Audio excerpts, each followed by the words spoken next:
Hello everyone, welcome back to my channel. Hopefully you guys enjoyed the other two videos. Today I want to continue on American Jurisprudence, second edition on business trust. This third video will be on section 13, starting with creation, organization, and duration. So that's what this part is about. To start, it says, Massachusetts or business trusts are created by the act and agreement of the parties, and do not depend on statutory law for their validity. A trust of this nature is generally established by execution of a trust instrument by one or more trustees who hold or will receive the corpus of the trust, setting forth the terms of the trust, details of the organization, and the manner of conducting business. Although the business of the trust is usually managed by the trustees in whom is vested the title to trust property for the benefit of holders of transferable certificates of beneficial interest, sometimes the management is vested in other persons named as officers or as a board. The flexibility of the business trust admits considerable latitude in adapting the organization to unusual requirements of particular enterprise. Yeah, nothing. Well, they give you a reference. They're telling you to go read the Massachusetts Business Trust section on American Law Review book. 88 American Law Review, 3rd edition, page 74. The footnotes, trust instrument may authorize the trustees to create a subsidiary or auxiliary trust. This should be straightforward here.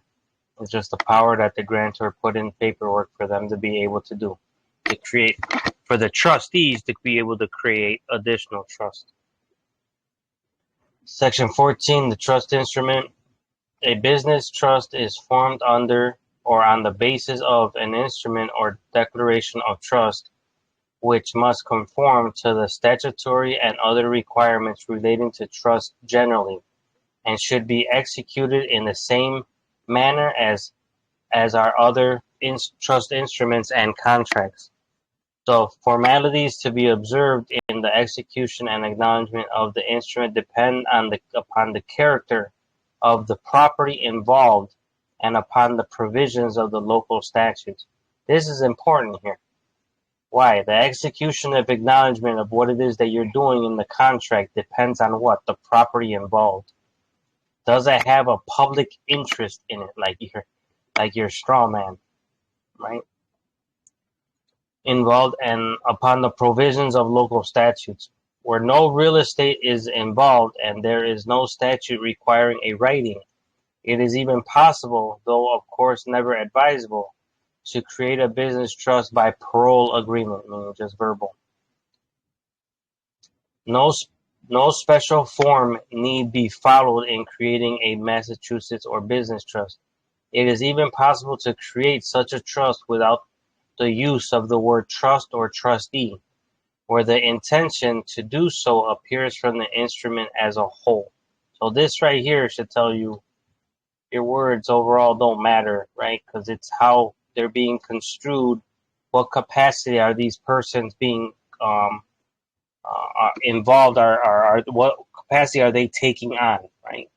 And then what duties do they have? All those encompass some term, right, relating either to a corporate structure, association, individual, a trust. It doesn't matter, right? It's all dependent on the structure surrounding the word that you're using. Like instead of trustee, you could use manager throughout your whole document, and it doesn't change the fact that he's still a trustee because of the specific duties that you imposed on him. The trust instrument should, however, embody all the elements necessary to constitute a business trust. There should be an unequivocal declaration of trust, a vesting of title in the named trustees, a description of the character of the business to be carried on, an outline of the powers and duties of the trustees, provisions for the tenure and election of trustees, and for the issuance of certificates of beneficial interest and the transfer thereof, with a statement of the rights of the shareholders with respect to profits and dividends. If desired, there may be provisions fixing the term and duration of the trust and limiting or negating the liability of shareholders and trustees to a third person. This right here should be a given in all your trust instruments. This consideration of these different provisions, these different powers that you would put in or not put in your trust. The members and trustees are entitled to have the trust instrument applied according to its terms, so long as it does not offend the law or public policy of the state. But the parties to the trust instrument may, so far as concerns their rights as among themselves, waive the provisions of the trust instrument. So this would be a good court case to read to see what they're stating specifically. Right? They're telling you that you can't do nothing that would offend the law or public policy. But then it says, but the parties to the trust instrument may, so far as their rights as amongst themselves, waive the provisions of the trust instrument. The supplement is composite declaration and agreement of business trust. So this is where you can find the template.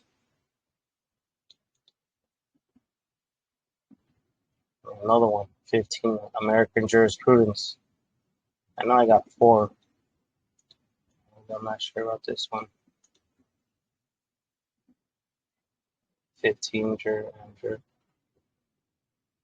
says furthermore, it is not necessary that all of the conditions of the trust be expressed in a single document.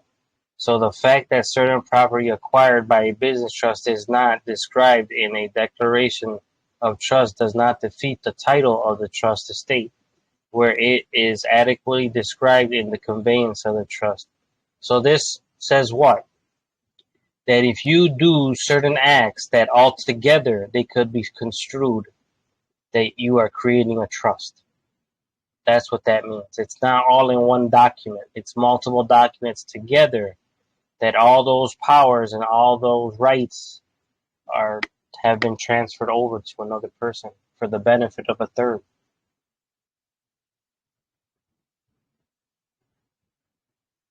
Provision that trust instruments shall be binding on shareholders. Another American Jurisprudence, 3 American Jurisprudence legal firms. I know I got that book too. I don't know if I got 15. I got one. Section 15, construction. In the construction of a business trust instrument, the intention of the parties as expressed in the instrument will govern. So not statutes, how some people say. While ordinary deeds of trust are construed strictly in order to afford the maximum protection of the beneficiaries, it has been held that instruments creating business trusts are to be construed as analogous to a corporate charter and as broadly interpreted so far as concerns the powers of the trustees. An expression of the trust instrument that the rights and duties of the several parties shall be determined according to the law of the state of the domicile of the persons creating the trust has been given effect in determining these issues, as has a provision that the trustee shall have the power to construe the instrument and that their construction shall be final and conclusive. So think about what they just said. They have a provision where the contract is going to be construed by one of the states that you're creating. Well, at least the state that where the grantors are from, right? But then it also has been held that a provision that the trustees shall have the power to construe the instrument and that their construction shall be final and confusion. This is like a third party here. This is like arbitration, but this is in itself the trustees. Now, what liabilities entail in that? Who knows, right? But there's no doubt there's going to be something that, because the power has not been delegated out, right? The power to who interprets your contract, right? either third person arbitration or whatever, under some principles though, or the courts. So the trust instrument will be construed, if possible, as prohibiting the trustee from doing on his individual account and for his individual advantage or profit any of the things therein specified as the business or activities of the trust. Also, a declaration of trust will not be construed as rendering the trustees immune from accounting for their conversion or misappropriation of the assets of the trust. If any, their construction can be given the language. Let's look up this case though. Number 12, Lockbach versus Ann. It's an Iowa case.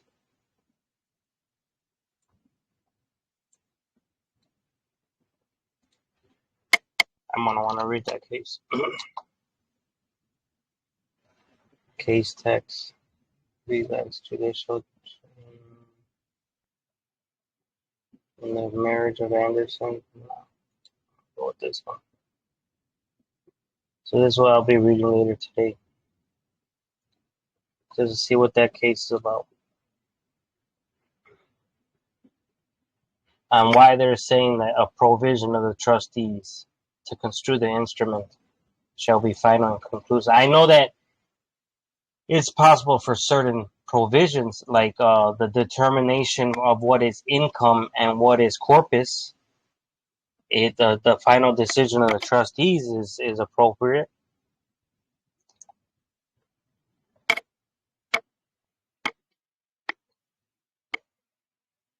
Annotations have wherein the court said, certainly those who became beneficiaries under the terms of the trust had the right to expect the trustee, so long as he was engaged in the character of business set forth in the trust instrument, to conduct the same not for his individual and private account, but solely for the beneficiaries, which is a given. Holding that a provision of a declaration of trust that the shareholders shall not have the right to call for a partition, for a dissolution of the trust, or for an accounting, will be construed as being intended to give permanency to the trust, and not as giving the trustees the right to convert or misappropriate the assets of the trust or to enjoy immunity from accounting thereof.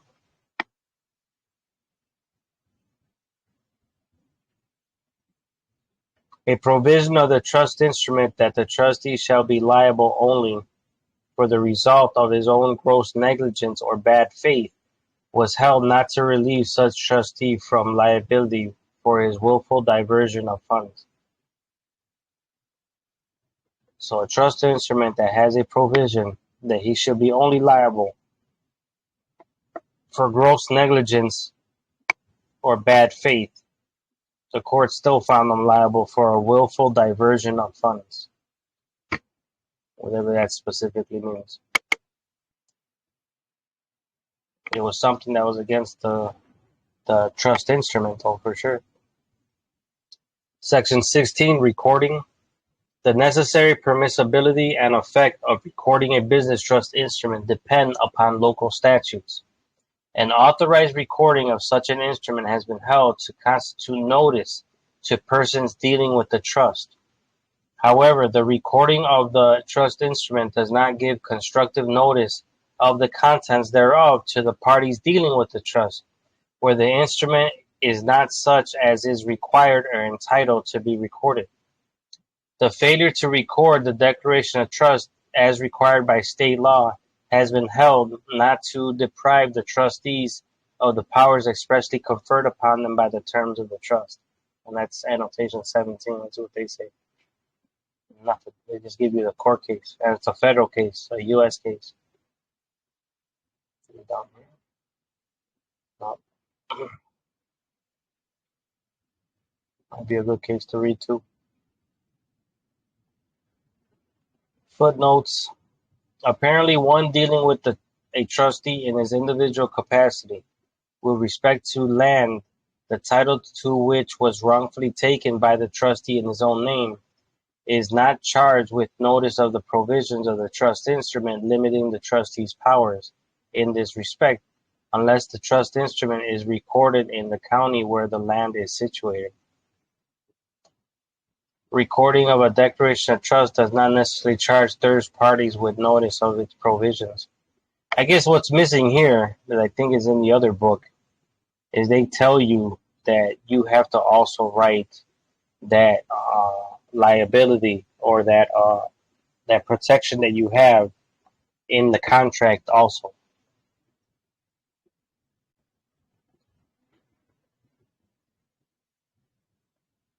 Well, not declaration of trust, but for sure, your limited liability you do. Just because you have published it on a record somewhere doesn't give them the contents, which is what they said. So it's like you specifically giving them notice is called constructive notice when you do it specifically on the contract that you're dealing with them.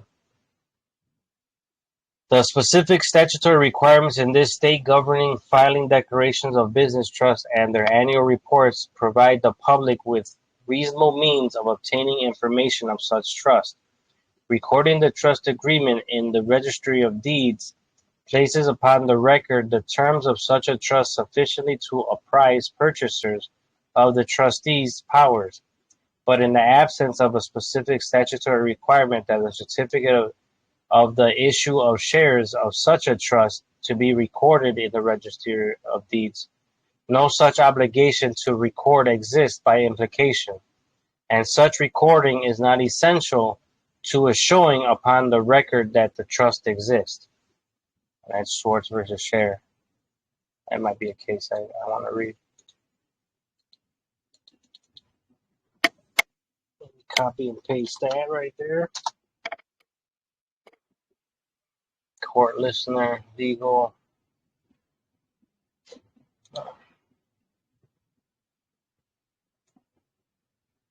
Yeah, I could do this one. Section 17, amendment.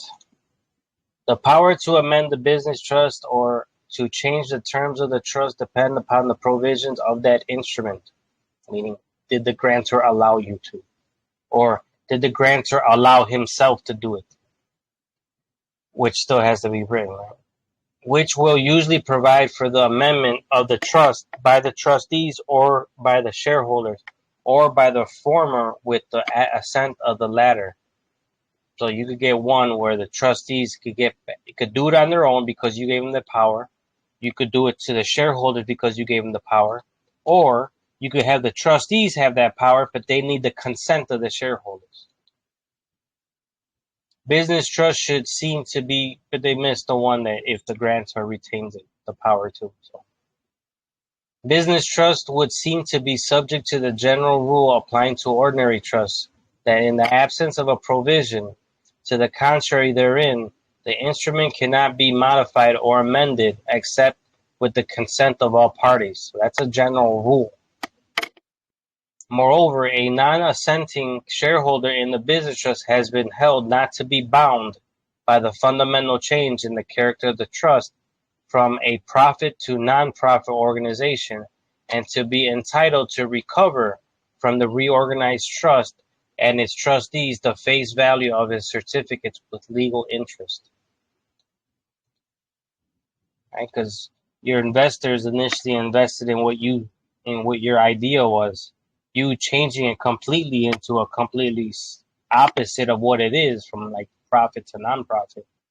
It's like, dude, you're screwing me on my money. Where trust managers seek the approval of the shareholders of a proposed amendment to the trust instrument, they owe the duty of a full and fair disclosure of all pertinent facts to the shareholders. Amendment to the trust, and of course, practice aids. While provision for majority control of trustees is a practical and effective means of facilitating business operations, and a majority vote of the trustees may bind the trust with respect to amendment of trust instruments, all trustees must be adequately consulted and must participate in business transactions involved in administration of trust. And this right here could be a principle of trust, but that would be specifically to Massachusetts. Like they are requiring this because of some principle of trust. So that all trustees must be adequately consulted, meaning if there's 4 trustees and 3 of them are voting in favor, but the third doesn't, right? Well, the 75% is going to win. But the thing is, you have a duty still to tell this guy what's going on in every character, in every way. In Dunbar, wherein the evidence was held to sustain a finding that the shareholders' assent to the amendment of the trust instrument was not procured by fraud on the part of the trustees.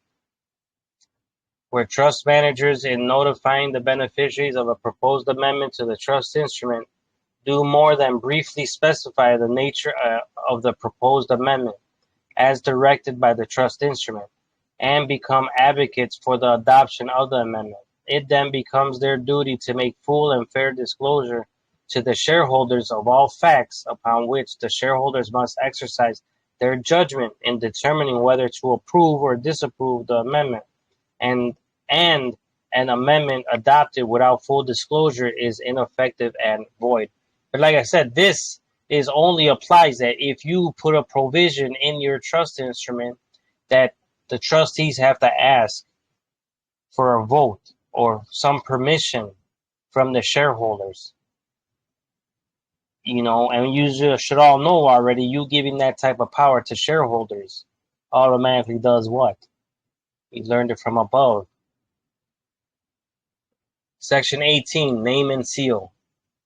The business trust normally derives its name from the declaration of trust, meaning this is the legal name. This is its doing business name. Doesn't need a DBA unless you want one. Although the trustees may be given the authority to select a name for the organization for business purposes, in the absence of a statute prohibited, a business trust may adopt and carry on business and make contracts under an assumed name or trade name, which may be entirely fictitious. Statutes requiring persons or partnerships transacting business under a fictitious name to file a certificate giving the names and addresses of those making such use of such a name do not apply to Massachusetts or Massachusetts trusts that are, in their nature, pure trust and not partnerships. So they're literally saying statutes requiring persons or partnerships, right? So persons, is the trust considered one of the persons under that statute, not just the partnership? That's what, number 5? What's that? Let's see what they give us on that. Nothing, just court cases. However, a different result has been reached where, because of the power of control vested in the shareholders, the organization is, in legal effect, a partnership. So there you go. Business, look at all they got. Business trusts sometimes adopt and use a seal. Now, the seal is not completely a thing that is a must, right? The reason why is because most states have already abolished a seal as a requirement to solidify a contract. Your signature will do just fine. When you write your signature in the capacity or whatever capacity you're doing it. But I use a seal. Why? Because it's just nice. I ain't gonna lie, it's just nice for what it's worth. But it doesn't establish nothing unless you make it to a point where that is considered your mark, like that is your signature. It's in your documents that what it represents, so forth. Then the law has to consider it as your signature. Wherein the Declaration of Trust provided that the trustees could act under the name of Community Acceptance Company or such other name as the trustees may from time to time adopt, which is a given. That's damn near like word for word how I wrote mine. Right? It all depends. They're going to function under this name unless they so choose to adopt another one for whatever purposes. Trust instrument provisions as to name or change of name. That's nothing. And you gotta remember, it's provisions, right? They're not asking for permission from some court like you do with your individual legal name. This is provisions to that the grantor can use to put in his contract to give the powers to the trustees to take on a different name. That has nothing to do with court. There is no legal inhibition on the power of trustees of a business trust to adopt a business name or style for the transaction of the affairs of the trust. See what I'm saying? The use of an adopted name by the trust is not only convenient, but often avoids confusion and ambiguity as to the capacity in which the trustees make contracts and carry on the business. The adoption and use by a business trust of a name indicating its trust character does not violate a statute prohibiting the assumption of a fictitious corporate name, in which the name Chicago City and Connecting Railways Collateral Trust was held not to imply a corporation. Yeah, 13 Michigan Law Review here. I tried looking some of these up. I can't find them online. I gotta go to law library. I got a list. I think this is the fourth one I found that I don't have. So we'll probably do it just listed on another subject. The rights of trustees of a trust created for business purposes to adopt a name for the conduct of their business is no less than the right universally conceded to individuals, partnerships, and corporations. In this respect, the principles of agency are not involved. That's this one. Oh, they give you the annotation right here, though. So for that number 5 that we're looking at, right here, statutes requiring persons or partnerships transacting business under a fictitious name to file a certificate giving the names and the addresses of those making use of such name do not apply to Massachusetts business trusts that are in their nature pure trust and not partnerships. They give the annotation. I could look that up.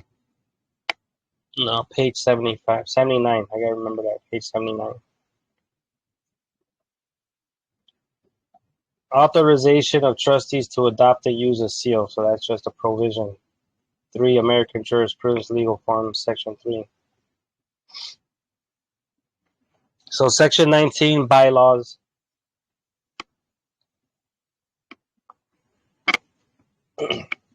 Business trusts operate under bylaws similar to those adopted by corporations to govern the details of corporate affairs. And there would seem to be no reason why the creators of such a trust may not adopt bylaws or insert in the trust instrument a provision authorizing the trustees to do so, to create their own. In accordance with what? Their law. What is the trustees' law? That contract. Indeed, it would seem that the trustees would ordinarily have the power, without specific authorization, to adopt bylaws consistent with the trust instrument to facilitate the functioning of the trust and the transaction of trust business. Here we got practice aids, trustees regulations. 15 Amger. I gotta see if I got this book. I want to say I do. In which there was no formal trust deed or agreement other than bylaws. Trust instrument provisions as to adoption, amendment, and repeal of bylaws. Section 20, purpose or business. A business trust has been utilized in many types of business endeavors, including businesses of considerable magnitude. In the absence of statutory restrictions, there is nothing inherent in the business trust to prevent it from carrying on any kind of lawful business activity that individuals, partnerships, or corporations might engage in, as is evident from the consideration of the wide variety of business pursuits for which business trusts have been organized. So that's basically reading these right here. 10, 11, 12, 13, 14 on the annotations. So 10 is Goldwater. It was said that the law is not static, but is ever growing and expanding, and in recent years, this form of handling property has been extended to nearly every field of activity. And they're talking about business trust. So second, they talk about Section 2, Section 77 coming up. And then footnote 13 is American Law Review, page 79, the same 79 as up ahead. The supplement is the Vires defend the ultra vires as a defense to criminal or civil proceeding, so practice aids, management and development of real estate, business export business, employee welfare promotion. Those are all provisions that you could write in your indenture for those type of that category. The footnote 13, though, in jurisdictions which view business trusts as organizations in the nature of corporations, it has been said that they should be limited to business purposes allowed to private corporations under general laws. But later holding indicates that business trusts are less handicapped with ultra vires problems than corporations. Footnote 14. So these right here are literally court cases of businesses, widely known businesses that you would be familiar with. And there's a ton. So this section right here I would recommend everyone to read, because they give you indentures, right, for these specific types of businesses. So here, Helver and Coleman, right, and Associates, operation and management of apartment houses. In Helvering versus Combs, Morrissey, it was oil well development. In Morrissey versus the Commissioner, it was construction and operation of a golf course. Crocker versus Malley, real estate business. Elliott versus Freeman, purchasing, improving, holding, and selling land and buildings, and operating an office building with elevator service, janitor service, etc. White versus Hornblower, liquidation of corporation. Okay, look, you got ones for manufacturing, production of motion pictures, building and equipping racing speedway, mining, real estate. I don't know, the list goes on. It falls on to you if you guys want to deeper into this. It's all right here in front of you, or do you want someone to write this all down for you? Okay. Is really ultimately what, right? There's two ways of learning this. I mean, you're going to learn this in such a way to where you are just going to fill in the blanks and be told what to do and learn some process, or you're going to learn this in such a way that you're learning the principles behind it, and you're learning the law and how to write your own, which is what a man, right, a king within his own realm is supposed to be able to do, write his own contracts. Section 21, duration. It says duration 15. What the hell is that 15? The duration of a business trust may properly be, and generally is, specified by the terms of the instrument of a trust. However, in the absence of statute, there seems to be no legal necessity for limiting the term of a business trust. It is generally held that a business trust which is to continue for an indefinite period does not validate the rule against perpetuities, nor against restraints or alienation, since these rules are directed solely against remoteness of vesting and suspension or withholding of the power of alienation, and all interest provided for in the property of such a trust vest immediately and may be conveyed or transferred by the owners thereof. Now, what they're saying here, right, that there's certain things, certain provisions that can perpetuate the trust to go longer than the lives in being and not violate those perpetuity. I can't even pronounce that word. Perpetuities, right, or restraints on alienation. And those things are remote things. Those are things like, say 20 years from now, and the trust is supposed to terminate like in a month, and all of a sudden both trustees die at the same time. Okay, well, if you have provisions in that event, then new trustees have to be appointed for the dissolution of the trust in a month. Now, it might take a year for that to happen. Okay, well, the trust just has been extended ahead of, or longer than it's supposed to. Outside of going to a court, right? If even you're permitted to go to a court to get it to have it be terminated, because it's dependent on the contract. The contract has to allow that. This is especially clear where the business of the trust and its main object and purpose are to develop and sell its real property.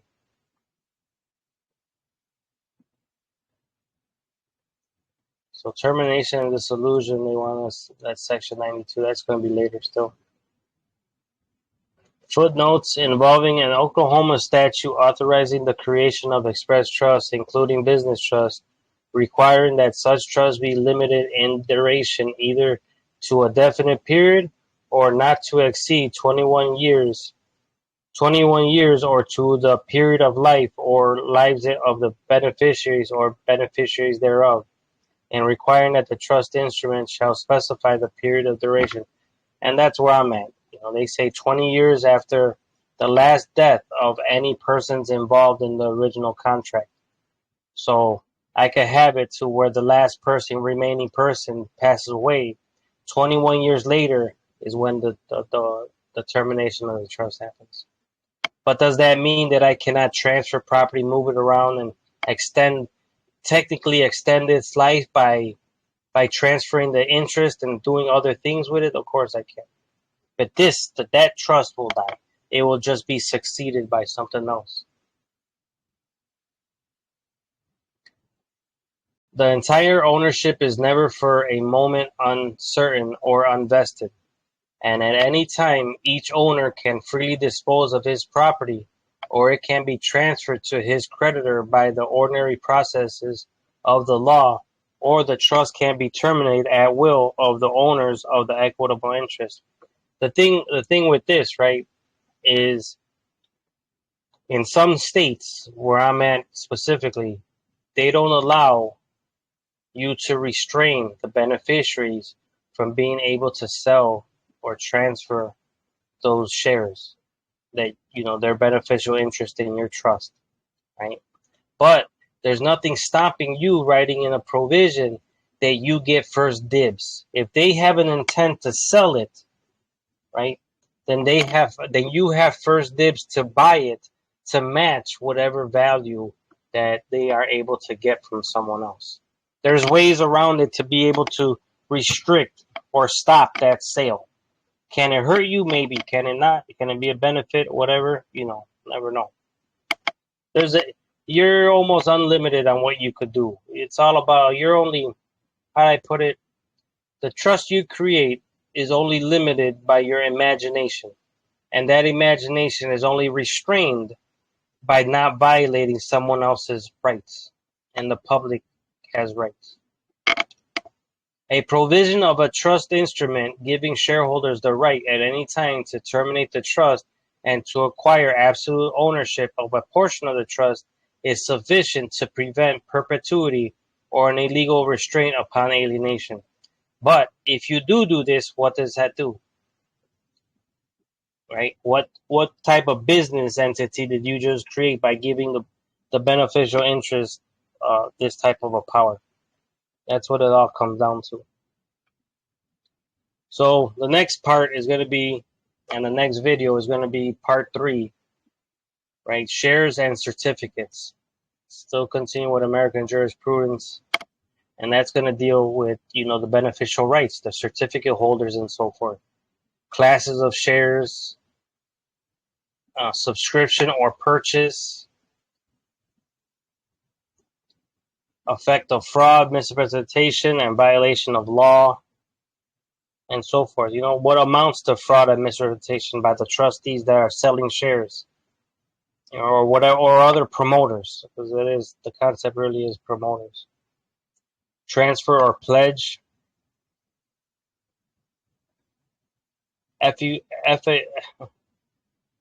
effectuation or of transfer. So how does it take effect?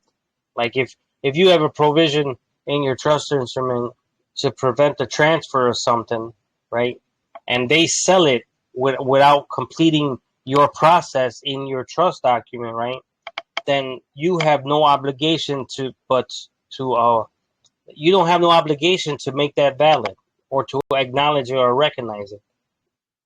It has to go through you if that's what you so choose to write.